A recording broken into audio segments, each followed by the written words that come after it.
ಲೋಕಸಭಾ ಚುನಾವಣೆಗೆ ಇನ್ನೇನು ಒಂದೇ ವಾರ ಬಾಕಿ ಇರುವಂತೆ ದಕ್ಷಿಣ ಕನ್ನಡ ಕ್ಷೇತ್ರದಲ್ಲಿ ಬಿಜೆಪಿ ಭರ್ಜರಿ ಪ್ರಚಾರದಲ್ಲಿ ತೊಡಗಿದೆ.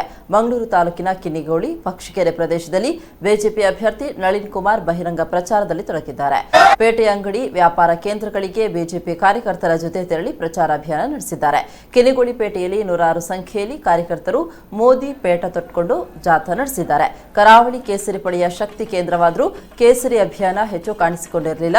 ಈಗ ಚುನಾವಣೆ ಹತ್ತಿರ ಬರ್ತಾ ಇದ್ದಂತೆ ಬಿಜೆಪಿ ಶಾಸಕರು, ಮುಖಂಡರು, ಕಾರ್ಯಕರ್ತರ ಜೊತೆ ಮೋದಿ ಘೋಷಣೆ ಕೂಗುತ್ತಾ ಸಾಮಾನ್ಯ ಜನರಲ್ಲೂ ಮೋದಿ ಹವಾ ಎಬ್ಬಿಸುವ ಪ್ರಯತ್ನದಲ್ಲಿದ್ದಾರೆ. ಅಭ್ಯರ್ಥಿ ನಳಿನ್ ಕುಮಾರ್ಗೆ ಮೂಡಬಿದಿರೆ ಶಾಸಕ ಉಮಾನಾಥ್ ಕೋಟ್ಯನ್ ಮತ್ತಿತರರ ಬಿಜೆಪಿ ಮುಖಂಡರು ಸಾಥ್ ನೀಡಿದರು.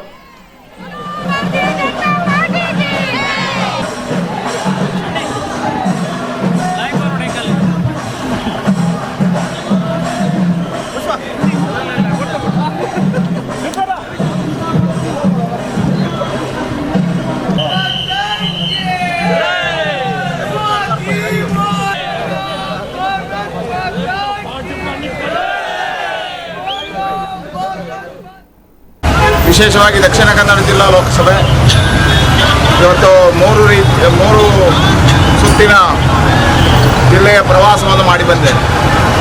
ಹಳ್ಳಿಯಲ್ಲಿ ನಗರಗಳಲ್ಲಿ ಇವತ್ತು ಭಾರತೀಯ ಜನತಾ ಪಾರ್ಟಿ ಪರವಾಗಿ ಮತದಾರರ ಆಶೀರ್ವಾದ ಮಾಡೋದಕ್ಕೆ ಸಿದ್ಧತೆಯನ್ನು ಮಾಡಿಕೊಂಡಿದ್ದಾರೆ.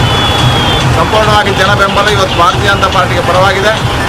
ಈ ಬಾರಿಯ ಲೋಕಸಭಾ ಚುನಾವಣೆಯಲ್ಲಿ ಸುಮಾರು 2 ಲಕ್ಷ ಮತದಾರರಿಂದ ಭಾರತೀಯ ಜನತಾ ಪಾರ್ಟಿಗೆ ಗೆಲುವಾಗುತ್ತೆ. ವಿಶೇಷವಾಗಿ ಇವತ್ತು ಮೂಡಬಿದಿರೆ ಕ್ಷೇತ್ರದಲ್ಲಿ ಪ್ರವಾಸ ಮಾಡಿದಾಗ